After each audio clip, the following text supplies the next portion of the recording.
Sophie's 6th birthday party was being held on the back lawn of the Cedar Brook Country Club, and I was holding a paper plate of cake. I had no intention of eating when my phone buzzed against my hip. "Don't turn around, Dad." I read it twice before my body understood what my mind already knew. Those 5 words had not come from Claire in 8 months, not since the week she made me memorize them. Sitting across from me at my kitchen table, with her hands wrapped so tightly around a coffee mug that her knuckles had gone the color of bone. I did not turn around. I am Frank Whitaker. I spent 28 years as an appellate judge in the state of Washington, and in that time I learned exactly one skill that mattered more than any legal doctrine I ever studied: how to keep my face perfectly still while my chest was on fire. I kept it still now. The lawn was full of children shrieking over a bounce house shaped like a castle, of women in linen dresses balancing champagne flutes, of men my son-in-law's age discussing golf handicaps, as if the world had never contained a single unkind thing. Somewhere behind me, close enough that I could feel the disturbance of air when she moved, a woman I did not know was standing near the dessert table. My phone buzzed again. "She's wearing Mom's ring, Dad. The sapphire one." I'm looking right at it. I set the paper plate down on the white tablecloth with a hand that did not shake, because I had spent 28 years training it not to, and I thought about the last time I had seen that ring. It had been on Eleanor's finger the morning she died, 3 years ago in April, in a hospital bed that had been moved into our living room, so she could look out at the dogwood tree she'd planted the year we bought the house. I had watched the hospice nurse remove her wedding band and the sapphire engagement ring together, sliding them into a small manila envelope that she'd labeled in blue ink and handed to me with the particular gentleness people use when they are handling something that has just become a relic instead of jewelry. I had put that envelope in the safe in my study. I had not opened it since Derek Cole, my son-in-law. Derek was 38 years old, built like a man who paid for a trainer 3 times a week, with the kind of easy warmth that made strangers trust him within 90 seconds of shaking his hand. He had founded the Golden Bridge Legacy Trust 9 years ago, a nonprofit that provided estate planning services and in-home care coordination for elderly residents across 3 counties. The Tacoma News-Tribune had run a feature on him 18 months ago with the headline, "A Bridge, Not a Burden." The county executive had presented him with a community service award at a ceremony I had attended, sitting 3 rows back, clapping along with everyone else, because I had believed, back then, that my daughter had married a genuinely good man. I did not believe that anymore. I had stopped believing it the moment my phone buzzed the first time. I turned my head slowly, the way a man turns to check whether it's still raining, and let my eyes pass across the dessert table without stopping. A woman in her 50s, silver blonde hair pulled into a low knot, wearing a cream-colored blazer that fit the way expensive things fit. She was laughing at something, and her left hand was resting on the edge of the table, and on her ring finger, catching the afternoon light, exactly the way it used to catch the light on my wife's hand, was a sapphire the size of a small blueberry, set in a rose gold band with 2 smaller diamonds flanking it. I had bought that ring in 1988 in a shop on Pacific Avenue that no longer exists. I would have known it in a crowd of 10,000 rings. My hand found my phone again.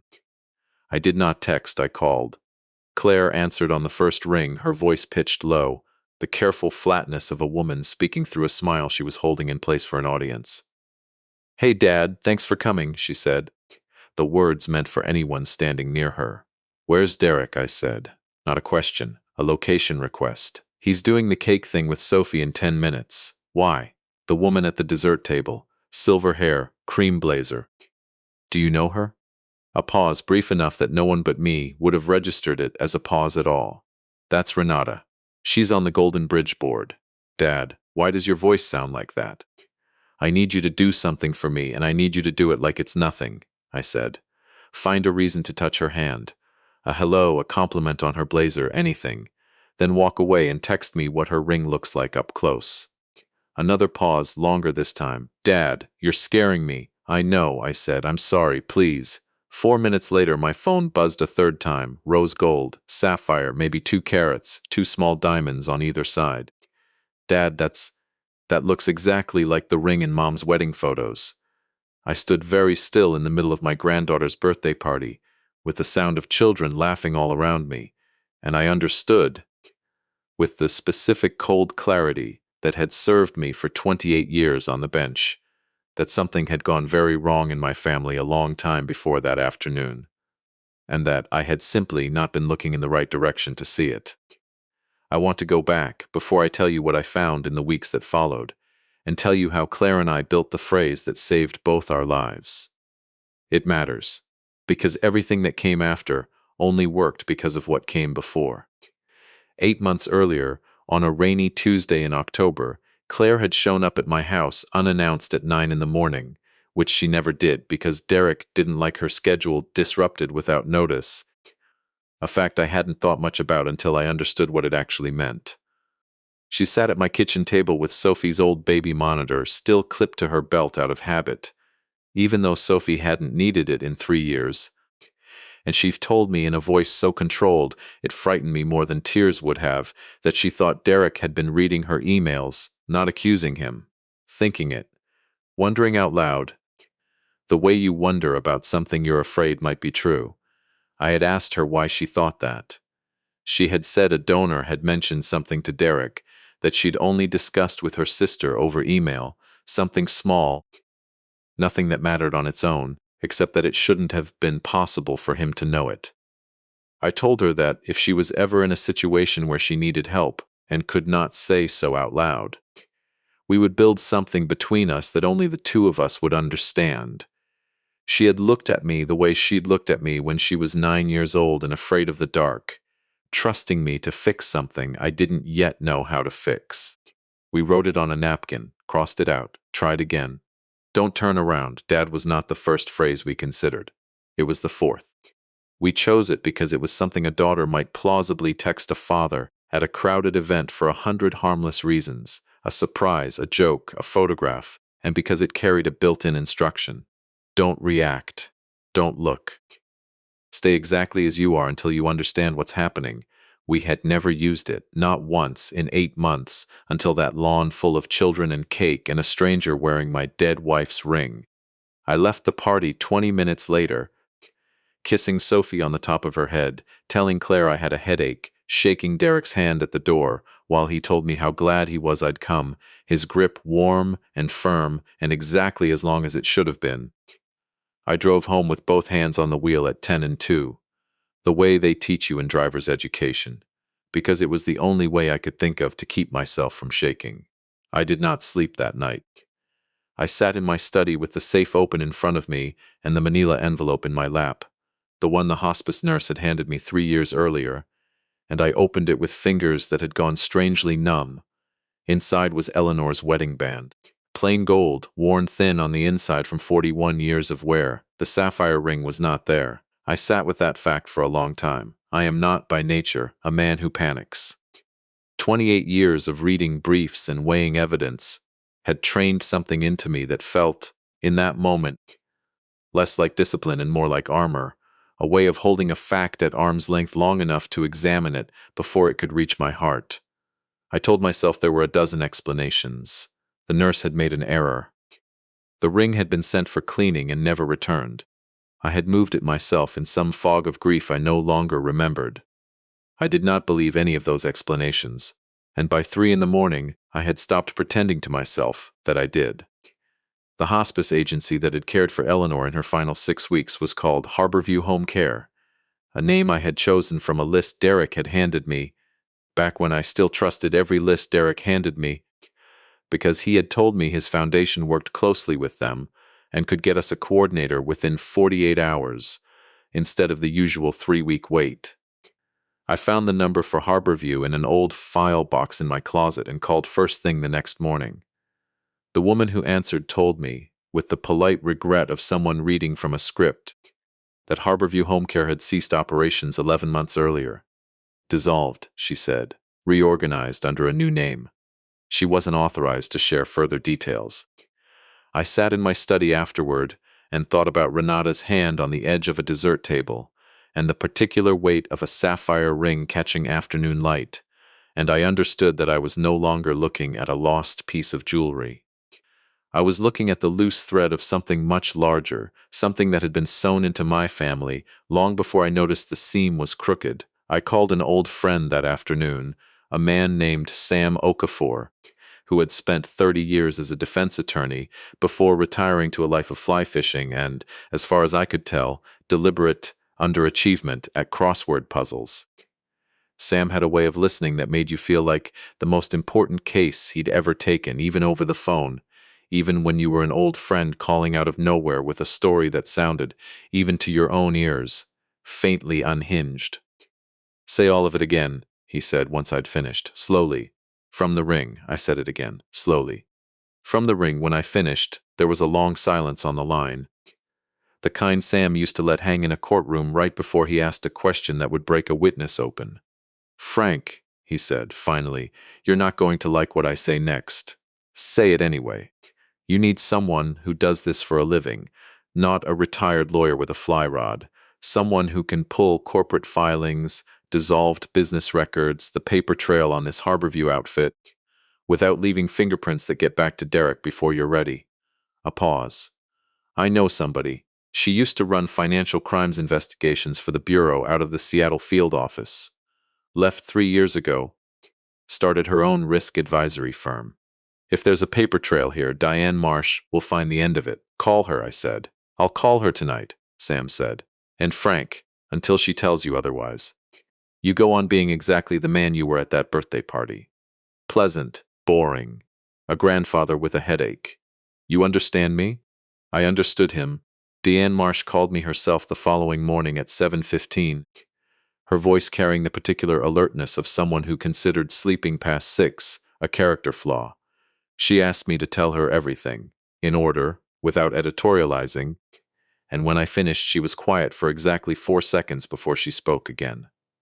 "Golden Bridge Legacy Trust," she said. "I want you to understand something before we go one step further, Judge Whitaker. Nonprofits built around elder care are one of the fastest growing vehicles for financial exploitation in this country, precisely because they look like the opposite of a threat. Warm mission statement, community awards, a man who remembers everybody's grandchildren's names." Her voice didn't change register, didn't rise or soften, but I could hear something underneath it that I recognized from courtrooms. The sound of a person who had seen this exact shape before and hated it every time. "I'm not saying that's what your son-in-law is running. I'm saying I've seen this pattern enough times to take a sapphire ring on a stranger's hand very seriously. What do?" I said. "For now, nothing that looks like anything," she said. "You go to family dinners, you compliment the cake. You let me pull every public record on Golden Bridge, Harborview, and the board member who was wearing that ring, and in 3 days I call you back with what I've found." A pause, and when she spoke again, her voice had shifted. Not softer exactly, but more direct, the way a compass needle is direct. "Judge Whitaker, does your daughter know you're doing this?" I thought about Claire's text. The woman at the dessert table. Silver hair, cream blazer. "She's the one who spotted it," I said. "Good," Diane said. "Then she already knows more than she said out loud. When the time comes, that's going to matter more than anything I dig up on a laptop." She hung up. I sat at my kitchen table with a cup of coffee going cold in front of me, in the house Eleanor and I had bought 34 years ago, in the quiet that had settled over it since she died, and that I had spent 3 years learning to live inside without flinching. And I thought about a sapphire catching the light on a stranger's hand. 3 days, Diane had said. I did not know yet that 3 days would become 3 months, or that at the end of them I would understand exactly how my wife had died, and exactly what my son-in-law had taken from us both. Long before either of us knew there was anything to take, Diane Marsh's call came on a Thursday morning, 4 days after she'd promised 3, and she opened with an apology that lasted exactly 1 sentence before she moved straight into what mattered. Golden Bridge Legacy Trust filed as a 501c3 9 years ago, with a single office in Tacoma, she said. It now operates satellite offices in Olympia, Bellingham, and Spokane, with an annual reported budget north of $14 million. For an organization that describes its core mission as free estate planning consultations and in-home care coordination for seniors, that growth curve is either the result of extraordinary community generosity or it isn't. And Harborview, I said, dissolved 11 months ago, folded into a new entity called Cascade Family Care Partners. Same registered agent, same Wilmington, Delaware, filing address as 4 other companies I've flagged. One of those companies received $1.1 million in payments from Golden Bridge over the past 18 months for what the filings describe only as consulting services. She let that sit for a second. I need you to find out who Renata is. Full name, how long she's known Derek, what she actually does on that board. Can you get that without raising a flag? I could. Claire got it for me within the hour. In a text so carefully worded, I understood she was already thinking the way I needed her to think. Renata Vance joined the board 4 years ago, handles donor relations. Widow, his husband died 6 years ago, left her the house in Fircrest and not much else, according to something Derek mentioned once. She's basically Derek's shadow at every gala. I read that message 3 times. A widow, brought close, given a title and a purpose, and, apparently, a dead woman's ring. I did not yet understand what that meant. I would understand it in less than 2 weeks, and it would be one of the ugliest things I learned in the whole ordeal. Diane called again that evening. I need you to authorize something, she said. I have a forensic accountant I trust completely. His name is Martin Cho. 20 years with IRS criminal investigation before he went private. If there's a structure to how this money moves, Martin finds it faster than anyone I know. I want to bring him in on what I've already pulled. Do it, I said. Martin Cho arrived at my house 2 days later with Diane, carrying a laptop bag and a leather folio and almost nothing else in the way of conversation. He was maybe 50, wire-rimmed glasses, the kind of unremarkable, careful stillness that made you forget he was in the room right up until he opened his folio and started talking, and then you couldn't think about anything else. I want to show you something, he said, spreading 3 printed pages across my dining table. This is Golden Bridge's vendor payment history for the last 2 years, cross-referenced against the Delaware filings Diane pulled. He tapped the top sheet. 11 payments, $8,000 to $14,000 each to a firm called Pacific Legacy Consulting. No website, no listed staff. Registered agent's address is a UPS store in Wilmington. That same address handles 4 other entities that have all received Golden Bridge money for things like client transition services and estate documentation support. Meaning what? I said, though I already suspected.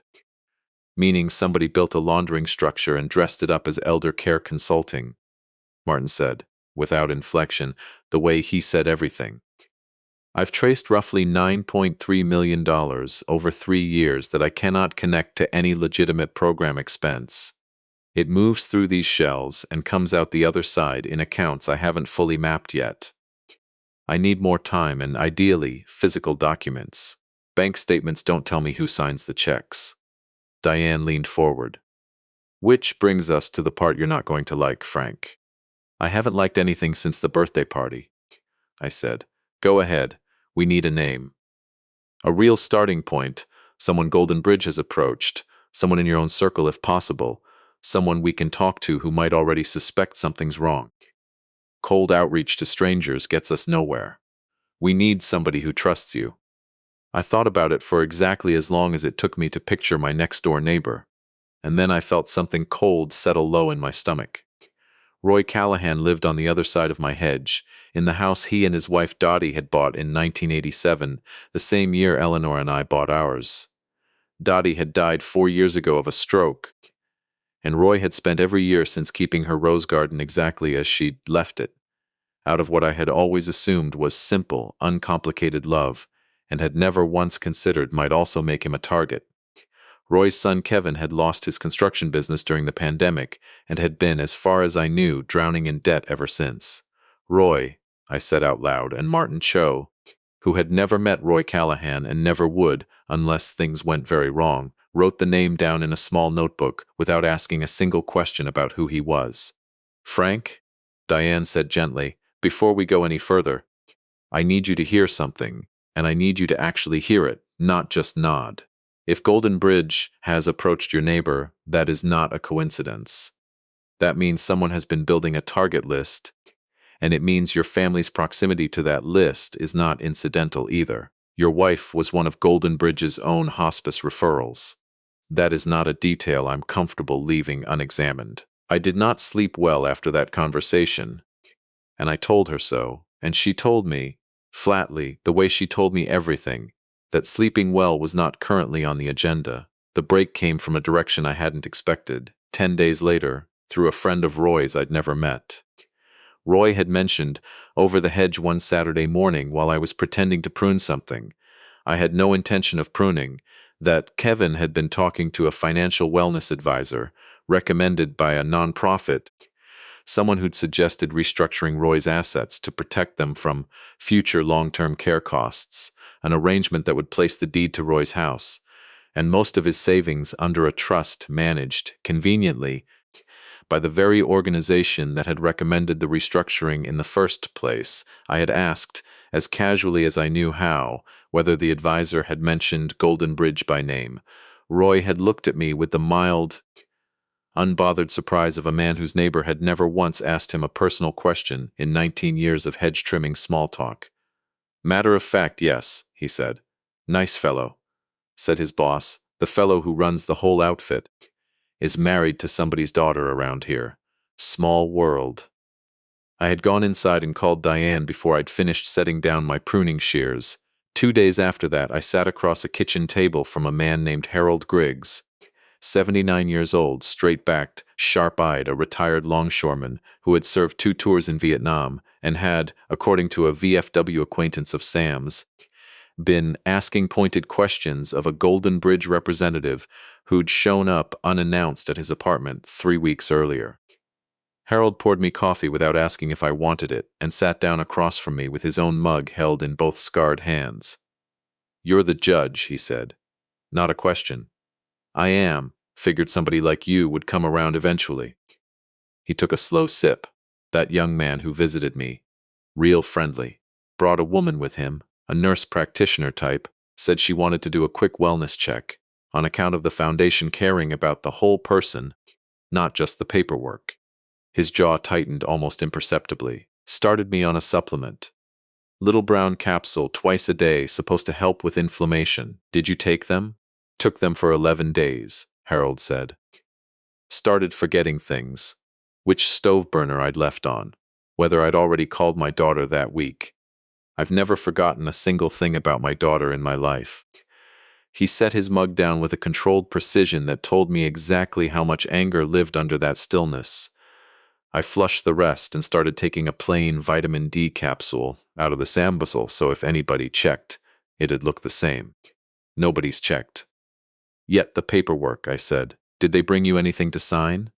Harold rose without answering, crossed to a bookshelf, and returned with a worn Bible. Opening it near the back to remove a folded document he set carefully in front of me. It was a trust transfer agreement, his apartment's co-op shares, his pension, and a modest brokerage account, roughly $190,000 in total, placed under the management authority of an entity called Cascade Family Care Partners. The signature at the bottom, in shaky, unfamiliar handwriting, was not Harold Griggs's. "That's not your signature," I said. "No," he agreed, something like satisfaction moving across his weathered face for the first time since I'd walked in. "It's a fair copy." They brought a notary, young fellow, kept checking his phone, kept stepping out to take calls. While he was outside arguing with somebody in the parking lot, I switched the real document for a blank form I'd printed at the library the week before. Same weight of paper, same size. The satisfaction deepened into something fiercer. They walked out of here with 4 pages that say absolutely nothing. I sat in that kitchen with a man I'd known for 11 days, and felt something loosen in my chest that had been clenched since the birthday party. "Mr. Griggs, this is the first piece of physical evidence we have. Figured somebody would need it eventually," he said simply. "I made 2 copies at the library. One's in a safety deposit box. This one stays in the good book, where it belongs." He looked at me steadily. "Bring me good news when this is over, Judge." I promised him I would, The letter arrived 4 mornings later, slipped through my mail slot before dawn. No stamp, no return address. My name written in small, careful handwriting I didn't recognize. Judge Whitaker, I cannot call you, and I cannot meet you in person. I have worked as Derek Cole's executive assistant for 3 years, and I have spent most of those 3 years afraid. My name is Priya. I came to this country on a skilled worker visa, and Derek personally sponsored my application, which means he holds documentation that could end it with a single phone call.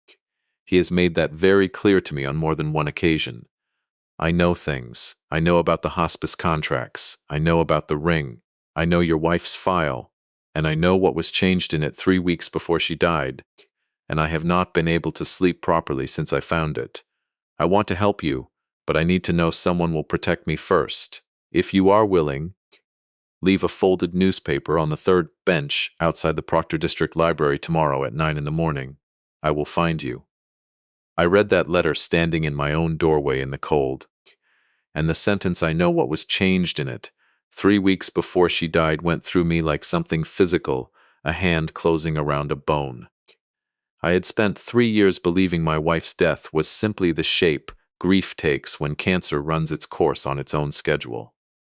I understood, standing there with a stranger's handwriting trembling slightly in my grip, that I might not have understood my own wife's death at all. I called Diane before I'd finished reading it a second time. "Don't go to that library bench yourself," she said immediately, once I'd read her the letter. "Send someone she wouldn't recognize as connected to you. If this is real, she's terrified, and a face she doesn't expect could send her running. If it's a trap, I don't want you walking into it in person." A pause. "I'll send someone from my office. And Frank, whatever's in your wife's file, you need to prepare yourself. I don't say that to frighten you. I say it because I've seen what these files usually contain, and I would rather you hear it from me first than read it cold." The woman Diane sent came back 4 hours later with a manila folder and a face that told me, before she said a single word, that Priya's letter had not been an exaggeration. Eleanor's hospice chart, obtained through channels I did not ask Diane to explain to me, showed a medication adjustment 3 weeks before her death, a change in her palliative sedation protocol, authorized by a physician named Dr. Alina Vance, whose signature appeared on 6 other Golden Bridge-referred hospice charts in the 18 months before Eleanor's death. In every one of those 6 cases, according to a note Martin Cho had appended in his small, precise handwriting, the patient's estate had subsequently been restructured through Cascade Family Care Partners within 4 months of death. I sat with that folder open on my desk for a long time that night, the desk lamp throwing a small yellow circle of light across a page that suggested, without quite proving, that my wife's final weeks had been altered by a man I had trusted enough to walk her down no aisle, because there had been no aisle. Eleanor had already been sick when Claire married Derek, too sick to walk anywhere. And Derek had sat beside her hospital bed instead, holding her hand, telling her he would take care of everything.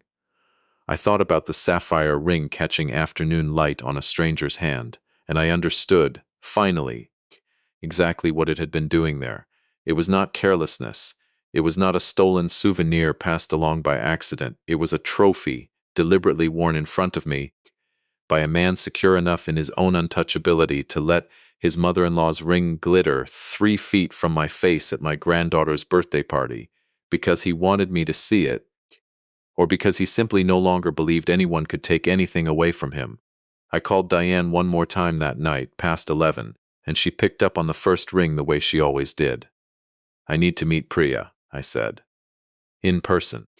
Whatever it costs to make that safe, I'll pay it." "I'll set it up," Diane said. There was a pause on the line, and when she spoke again, her voice had softened by exactly 1 degree, which for Diane Marsh was the equivalent of another person weeping openly. "Frank, I know what that folder said. I read it before I sent it to you. I'm sorry." "Don't be sorry yet," I said. And I meant it the way I had meant very few things in my life. "Save it for when this is finished." 3 days later, I stood behind a hardware store on 6th Avenue, in an alley that smelled of rain and motor oil, and met a woman named Priya Shah, who was younger than I'd expected, maybe 32, with the exhausted, upright posture of someone who had decided long ago that collapsing was a luxury she couldn't afford. She did not shake my hand. She held a folded sheet of paper against her chest like a shield. "They're planning something at the gala," she said, before I could speak. "The Silver Legacy fundraiser, 3 weeks from Saturday, at the Fairmont downtown. Derek's going to secure signed commitments from 11 donors in one night, all of them over 70. All of them isolated, or close to it." Her hands, I noticed, were shaking slightly, though her voice was not. "Whatever you're planning to do, Judge Whitaker, it has to happen before that night. After it, I don't think there's anything left to save." Priya's warning sent everything that followed into motion at a speed I had not thought possible, and it began the very next morning with Diane Marsh sitting across my dining table with an expression I had not yet seen on her, urgency undisguised. "We have 3 weeks," she said. "That's not enough time to build a case the traditional way, but it's enough time to build one the way you and I have been building it, piece by piece, witness by witness, if we move now and don't stop moving." She spread a legal pad in front of her. "I've briefed a contact of mine at the FBI's Seattle field office, Special Agent Renee Ashford. She's been running a quiet parallel inquiry into Golden Bridge for 5 months and hasn't had enough to move. What we have, Harold Griggs's contract, Martin's financial mapping, Priya's willingness to testify, and your wife's medical file, changes that. What does she need from me?" I said. "A recording," Diane said. "A federal magistrate can authorize Claire to wear a device into that gala under Washington's two-party consent statute, if there's sufficient cause. What Claire captures inside that building, if she captures the right conversation, could be the difference between a civil dispute and a federal indictment." She looked at me steadily. "I need you to understand what I'm asking. I'm asking your daughter to walk into a room with the man who has controlled nearly every hour of her life for 3 years, and lie to his face for as long as it takes." I thought about Claire at the birthday party, her voice pitched low and steady while she found a way to touch a stranger's hand for me. "She can do it," I said. "She's been doing it for months. She just didn't know why yet. Claire." When I told her everything, the ring, the hospice file, Harold Griggs, Priya, all of it, sitting at my kitchen table with 2 cups of tea neither of us drank, did not cry the way I had braced myself for. She went very still, the particular stillness I recognized because it was my own, inherited without either of us noticing, and then she said in a voice with no tremor in it at all, "What do you need me to do?" The federal recording order came through 6 days before the gala, signed by a magistrate in the Western District of Washington after Agent Ashford presented the evidence Diane and Martin had assembled. Priya, working from inside Golden Bridge's own offices, confirmed that a courier had delivered a small locked box to Derek's private study 2 days earlier. The kind of detail that meant nothing on its own and everything. Once Priya added, almost as an afterthought, that Derek kept a duplicate ledger inside a trophy case in that same study. A habit she'd noticed because he polished the case himself every Friday and never let the cleaning staff touch it. "He's too proud of it to think anyone would ever look inside," Priya said, when I asked her how she knew. "I thought of Harold Griggs's fair copy resting inside a Bible, and I thought that pride, more than any single piece of evidence Martin Cho had traced through Delaware shell companies, might turn out to be the thing that finally brought Derek Cole down. 2 nights before the gala, Derek came to my house without calling first, carrying a bottle of wine that cost more than my monthly grocery bill and a leather folio under his arm. He smiled at me in the doorway with the same warm, uncomplicated ease he'd worn at every family dinner for 3 years, and I understood, watching that smile, that I would never again mistake it for something real. "Hope I'm not intruding, Frank," he said. I was in the neighborhood. He had not been in the neighborhood. My house was 20 minutes from his in a direction that led to nothing but the water and an empty marina. He opened the folio on my coffee table and slid a single page toward me. "A letter of endorsement," he explained. 1 paragraph in my own words affirming that I had reviewed Golden Bridge's financial practices and found them sound. "Your name still carries weight in this city, Dad," he said. "A former appellate judge, standing behind us publicly, that closes doors it usually takes us months to open." I read the document slowly, the way I had read every document set in front of me for 28 years, and found, buried in the third paragraph, language that would have made me legally complicit in any fraud later uncovered, had I signed it. "I'll need the audited financials first," I said, setting it back down. "Full board minutes, 2 years of vendor contracts over $50,000. Not summaries." Something shifted behind his eyes, brief and cold, gone almost before I registered it. "Of course," he said. "I'll have the team pull it together." He gathered the folio and the wine and left 20 minutes later, without ever opening the bottle, and I stood in my doorway and watched his taillights disappear and thought, he came to see whether I would sign. He did not come to give me anything. The Fairmont Ballroom on the night of the gala looked exactly the way $400,000 of event production could make a ballroom look. Chandeliers, white orchids on every table, a string quartet playing something that had been arranged specifically to make wealthy people feel they had arrived somewhere important. I watched it unfold from a rented room 11 floors above the street, on a laptop connected to a security feed. Agent Ashford's technicians had quietly installed 48 hours earlier, sitting beside Diane Marsh, who ate a protein bar with one hand and monitored a radio channel with the other. Claire moved through that ballroom in a dark green dress, a recording device sewn into the lining near her collarbone, Derek's hand resting at the small of her back the entire time, orienting the room around him the way a current orients water. At 8:40, she excused herself and took the elevator to the 4th floor, to the private study Golden Bridge had reserved as a quiet workspace for the evening. I watched the corridor camera and gripped the edge of the desk hard enough to leave white lines across my palm.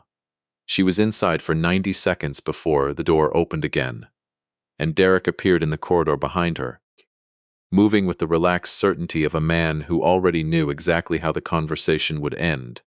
The audio, when it reached us through the feed, was Derek's voice first, warm, almost admiring. "Looking for something?" "I left my earring in here earlier," Claire said, her voice perfectly steady. "Did you?" Not a question. Something set down on a hard surface. The trophy case, I understood later, opened and searched. "I've known about the code since your father's birthday visit went sideways 3 weeks ago, Claire. Your text history is backed up to a cloud account I've had access to since before you married me." A pause, almost gentle. "I know about Diane Marsh. I know about the accountant. I know there are federal agents somewhere in this building tonight." His voice never rose. "There's an email queued on a server that isn't in this country. If anyone attempts to detain me anywhere on these premises, it sends automatically to 40 local and national outlets. It contains your mother's complete hospice file, framed in a way that will make your father look like a man who orchestrated his own wife's death to inherit her estate faster." I stopped breathing. "You've thought of everything," Claire said, and something in her voice had changed. Not fear, I realized, listening from 11 floors up. Something closer to certainty. "I tried to be thorough." "Then answer one question honestly for once," Claire said. "Harold Griggs. Was he ever actually going to sign that contract? Or did you already know he wouldn't?" A silence, the first genuine pause I'd heard from Derek Cole in 3 years of family dinners. "Renata," Claire continued, before he could recover, "does she know my mother's ring came off her body before the funeral home ever released it? Or did you tell her it was a gift?" In my earpiece, Agent Ashford's voice, low and controlled. "We have enough. All teams, move on my mark." The feed cut to static. I was on my feet before I understood I had stood up. Diane was already speaking rapid coordinates into her radio, and on the one camera still functioning, the underground parking structure, I watched a black SUV idle near the service entrance, engine running, a man I recognized from Martin Cho's file as Gary Voss, the disbarred attorney who had drafted Derek's fraudulent trusts, standing beside it with his eyes fixed on the stairwell door. "They're staged for a pickup," I said into the room, and Diane relayed it without looking away from her screen. The parking garage camera flickered back to life 11 seconds later, and what it showed me I will carry for the rest of my life. The stairwell door opening, Derek coming through first with Claire's arm in his grip, not gentle, the grip of a man who had run out of time and knew it, moving her toward the open rear door of the SUV, Claire planted her feet, reached under the wheel well with her free hand, and came up with a small black component between her fingers. The ignition fuse, I understood later, that she had pulled from that same vehicle 2 days earlier. During a moment Priya had helped arrange, because I had taught her at 17, learning to drive, that a car that won't start is a door that won't open. Derek's face changed. Not rage. Something colder, the mask simply leaving, and beneath it nothing I recognized as human at all. "Sophie's in the car," he said. "She comes with us. Sophie is at my house with a sitter and 2 federal agents outside," Claire said, and I understood, with a wave of relief so violent it nearly buckled my knees, that Diane had arranged this hours earlier without telling me, because she had known better than I had exactly how far Derek Cole would go. Agent Ashford came through the stairwell door with 4 agents behind her, FBI, hands where I can see them. Gary Voss bolted. He made it 6 steps before 2 agents brought him down against a concrete pillar. Derek's hand moved toward his jacket, and for one unbearable second I thought I understood exactly how this would end, and then he stopped and placed both hands flat on the roof of the SUV, and the mask did not come back on. It simply wasn't there anymore. Whatever had been underneath it all along stood exposed in the fluorescent light of a parking garage, and it was smaller, colder, and far more ordinary than any of us had imagined a monster would look. What came out in the months that followed filled a federal indictment 40 pages long. Martin Cho eventually traced $11.4 million in preposition transfers, 91% of which was frozen before it cleared its final destination in an offshore account, thanks to Priya Shah's routing information, delivered to Agent Ashford's team the morning after the gala, with a steadiness that surprised no one who had watched her survive 3 years inside that office. Dr. Alina Vance, it turned out, had been coerced through threats against her own son's manufactured legal exposure, a pattern of pressure identical to the one Derek had used on Priya. Identical, I suspected, to some version he had once used on my own daughter, though Claire never told me the specifics and I never asked. Renata Vance testified that the ring had been presented to her as a gift from Derek's late grandmother, and when shown its provenance in open court, she wept in a way that told everyone in the room she had never once suspected she was wearing a dead woman's grief on her own hand. Gary Voss pled guilty to fraud and evidence tampering in exchange for a reduced sentence and testimony that closed the last gaps in Martin Cho's financial map. Derek Cole was convicted on 22 federal counts: wire fraud, money laundering, elder financial exploitation, obstruction, and 1 count of tampering with a medical record that Eleanor's revised hospice chart made possible to prove, though the judge was careful, in sentencing, to note that no criminal charge could ever fully capture what had actually been taken from our family in that final month of my wife's life. He received 51 years. Claire's marriage was voided on grounds of fraudulent inducement, and she was awarded full and uncontested custody of Sophie the same week. Harold Griggs's forged contract, along with 2 similar documents Martin Cho eventually located, became Exhibit 14 in the government's case, and I drove to his apartment myself the day the verdict came down to tell him in person, and he made me a cup of coffee I didn't ask for, and told me, in that same flat, satisfied voice, "Figured somebody would need it eventually." I went to see Roy Callahan the following week and told him, without giving him the full weight of it, that the financial wellness advisor his son had been talking to would not be calling again. He nodded slowly, the way a man nods when he understands he's being told something without being told all of it, and invited me in for chili, and I sat at his kitchen table under Dottie's rose-patterned curtains and thought about how close an ordinary Tuesday had come to becoming something none of us could have undone. The sapphire ring came back to me, 11 months later, released from evidence once the trial concluded, sealed in a small plastic bag with a case number written across it in black marker. I did not put it in the safe. I drove out to the cemetery on a gray Tuesday afternoon and knelt at Eleanor's headstone and held it in my open palm for a long time, the stone catching what little light made it through the clouds. And I told her everything: the birthday party, the text message, Harold and Priya and Roy, and a parking garage in downtown Seattle, The way I had gotten into the habit, in 3 years of visiting, of telling her everything. Then I did not bury it. I gave it to Claire, who wears it now on a chain rather than a ring, close enough to her heart. She told me that no one could ever take it from her again without her knowing exactly the moment it happened. Sophie asked me once, months later, sitting on my back porch, with a popsicle dripping down her wrist, whether the bad man was really gone for good. I told her yes. She considered that with the total seriousness of a 6-year-old conducting an inspection, and then she said, "Grandpa, why didn't you turn around?" I thought about that question longer than I let her see. "Because your mom asked me not to," I said finally. And trusting the people who love you, even when you don't understand why yet, that's most of what keeps a family safe. She seemed satisfied with that answer. I have thought about it every day since, and I have never found a better one. I was not a hero in any of this. I was a father who came within one careless glance of never noticing the danger sitting 3 feet from him at his own granddaughter's birthday party. If there is a lesson worth carrying out of everything that happened, it is this. The people who intend you harm rarely look like harm. They look like the ones who remember your grandchildren's names, who hold your daughter's hand at the hospital bed, who make you feel, for years at a time, entirely and comfortably safe. Trust the small wrongness when you feel it. Ask the uncomfortable questions sooner than feels polite. And if someone you love ever sends you 5 quiet words and asks you not to turn around, don't turn around. Just listen. Sometimes that is the whole of what saving someone requires.